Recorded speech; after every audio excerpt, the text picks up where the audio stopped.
वह एक सुंदर गांव था और उस गांव में सुंदर नाम का एक अमीर आदमी रहता था। वो न केवल एक बहुत ही घमंडी व्यक्ति था बल्कि दिल का भी बहुत बुरा था। एक दिन उसने अपने घर में काम करने वाले नौकर रामू से कहा, अरे रामू, मैंने तुमको अपना खेत जोतने के लिए एक ट्रैक्टर लाने के लिए कहा था ना, क्या हुआ उसका? मालिक वो। रामू, क्या बात है, सच सच कहो, क्यों नहीं लाए ट्रैक्टर? मालिक, जैसे ही मैंने उनसे कहा कि आपके खेत के लिए ले जा रहा हूँ, कोई ट्रैक्टर देने के लिए राजी नहीं हुआ। सब कहते हैं आप घमंडी हैं।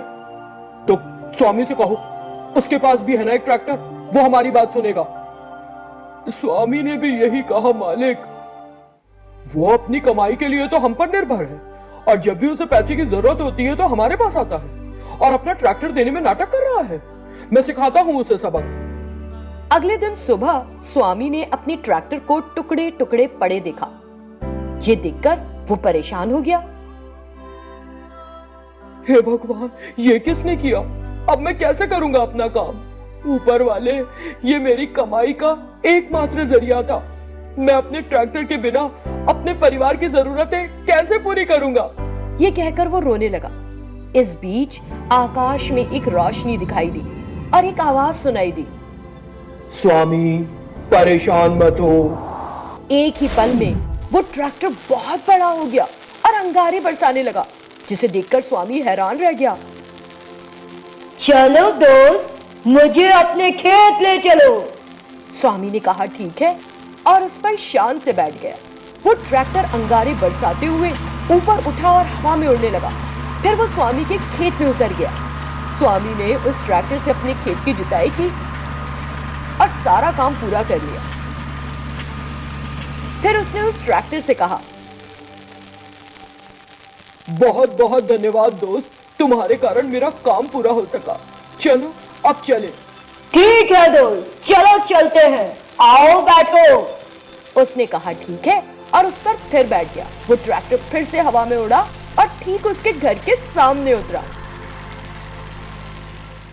उस ट्रैक्टर को अंगारे बरसाते और हवा में उड़ते हुए देखकर सुंदर ने सोचा, ये ट्रैक्टर कहां से मिल गया इसे? और ये हवा में कैसे उड़ रहा है? ये हो क्या रिया है? क्या कोई जादू टोना कर रहा है ये स्वामी? मैं सच जानकर रहूंगा। उस रात वो स्वामी के ट्रैक्टर को देखने स्वामी के घर गया। इस ट्रैक्टर में ऐसा क्या है? ये अंगारे क्यों बरसा रहा है और हवा में कैसे उड़ रहा है? क्या ये कोई जादुई ट्रैक्टर है? इतना सोचते हुए उसने उस ट्रैक्टर को ध्यान से देखा और सोचा, दिख तो एक आम ट्रैक्टर की तरह ही रहा है, लेकिन ये ट्रैक्टर हवा में कैसे उड़ गया? इससे आग भी निकल रही है, चला कर देखता हूँ। ये सोचते हुए वो उस ट्रैक्टर पर बैठ गया। अचानक वो ट्रैक्टर एक जायंट ट्रैक्टर बन गया और हवा में उड़ गया। फिर वो अंगारे बरसाते हुए गोल गोल घूमने लगा। इससे सुंदर के पसीने छूट गए और जोर जोर से चीखने लगा, अब मुझे बचाओ, अरे मुझे बचाओ स्वामी, स्वामी महाराज कैसे स्वामी, अरे मुझे बचाओ स्वामी, स्वामी। उसकी चीख पुकार सुनकर स्वामी अपने घर से बाहर आ गया और उस जायंट ट्रैक्टर को देखा। उसकी समझ में नहीं आया कि क्या करे, कैसे रोके उसे। तब स्वामी ने उस ट्रैक्टर से बस एक बार कहा, दोस्त रुको, रुक जाओ। और वो जायंट ट्रैक्टर एकदम से रुक गया। सुंदर ट्रैक्टर से धम से नीचे आ गिरा। स्वामी सुंदर के पास आया और उससे पूछा, ये कैसे हो गया था मालिक? मुझे नहीं पता, तुम 1 मिनट देर से आते तो मेरा मलीदा बन जाता। इस तरह उसने उसे बताया कि क्या हुआ था। मुझे बहुत अफसोस है, मैं तुम्हें आगे कभी परेशान नहीं करूंगा, मैं कभी किसी का अपमान भी नहीं करूंगा। मैं अब चलता हूँ, इस ट्रैक्टर को बांध के रखना। इतना कहते हुए घबराया हुआ वो वहां से चला गया। उसकी हालत देखकर स्वामी हंस पड़ा। भगवान, आपके दिए इस जायंट ट्रैक्टर ने सिर्फ मेरी मदद नहीं की बल्कि सुंदर का दिमाग भी ठिकाने लगा दिया। स्वामी बहुत खुश हुआ और अपने घर के अंदर चला गया। वह एक छोटा सा गांव था। उस गांव में मनोहर नाम का एक मछली बेचने वाला रहता था। उसका एक बेटा था जिसका नाम था संतोष। हर दिन मनोहर झील पर जाता और अपनी नाव का इस्तेमाल करके मछली पकड़ता था। फिर वो मछलियों को इकट्ठा करके अपने घर ले आता था। एक दिन मनोहर बहुत उदास होकर घर आता है। उसे देखकर संतोष ने पूछा, क्या हुआ पापा, आप इतने दुखी क्यों लग रहे हैं? और क्या होगा बेटा, मैं लिया हुआ कर्ज समय पर वापस नहीं कर सका तो जमींदार हमारी नाव ले गया। अब मुझे समझ नहीं आ रहा है कि मैं क्या करूं। अब मैं घर क्या करके चलाऊंगा? ये सुनकर संतोष ने कहा,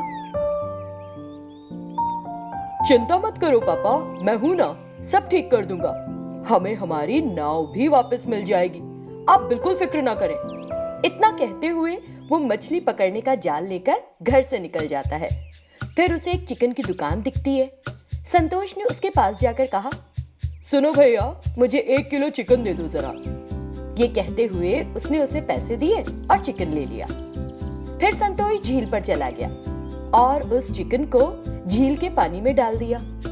एक बेहद बड़ी मछली उस मांस की गंध से आकर्षित हो उसे खाने आ गई। जैसे ही वो मछली वहां आई, संतोष ने फुर्ती दिखाई और मछली पकड़ने का जाल उस पर फेंक दिया और उसे बड़ी मेहनत से पानी से बाहर निकाला और लकड़ी के ठेले पर रखा और फिर घर ले गया। रास्ते में लोगों ने उस बड़ी मछली को देखा तो अचंभे में पड़ गए। हे भगवान, इतनी बड़ी मछली हमने तो इससे पहले कभी ना देखी थी। तभी संतोष का पिता वहां आया और उससे पूछने लगा, संतोष, तुमको इतनी बड़ी मछली कहां से मिल गई? तुमने इसे पकड़ा कैसे? तब संतोष ने उन्हें बताया कि क्या हुआ था। उसकी सारी बात सुनकर मनोहर को बहुत खुशी हुई और उसने कहा, संतोष, तुम कितने चतुर हो, तुमने तो लाजवाब काम किया है। मुझे तुम पर, मेरे बेटे पर बहुत गर्व है। संतोष ने उस विशाल मछली को बाजार में बेच दिया और उसे काफी पैसा मिला। उसने वो पैसा जमींदार को दिया और कहा, जमींदार जी, मेरे पिता ने आपसे जो उधार लिया था वो मैंने चुका दिया है। अब हमें हमारी नाव वापस कर दीजिए। जमींदार ने पैसे ले लिए और नाव ले जाने के लिए कह दिया। अगले दिन सुबह मनोहर संतोष अपनी नाव लेकर झील पर गए। तब संतोष ने झील के पानी में फिर से मांस फेंका। एक बार फिर एक बहुत बड़ी मछली उस मांस को खाने के लिए आ गई। तुरंत उन्होंने उस मछली को पकड़ा और बाहर ले आए। उन्होंने उस बड़ी मछली को बेच दिया और अच्छा खासा पैसा कमाया। तब मनोहर ने कहा, संतोष, मुझे वाकई तुम पर बहुत गर्व है। मैंने अब तक के अपने जीवन में इतना पैसा कभी नहीं देखा। पापा, मैं अपनी बुद्धि का उपयोग करूंगा और इसी तरह बड़ी बड़ी मछलियां पकड़ूंगा, फिर उन्हें बेचकर और अधिक पैसा कमाऊंगा। मैं आपकी अच्छे से देखभाल करूंगा और आपको खुश रखूंगा। फिर हर दिन संतोष नदी के पानी में मांस फेंकता और बड़ी मछलियों को पकड़ता। वो उन्हें बेचता और खूब पैसा कमाता। थोड़े ही समय में दोनों बाप बेटे खूब अमीर हो गए।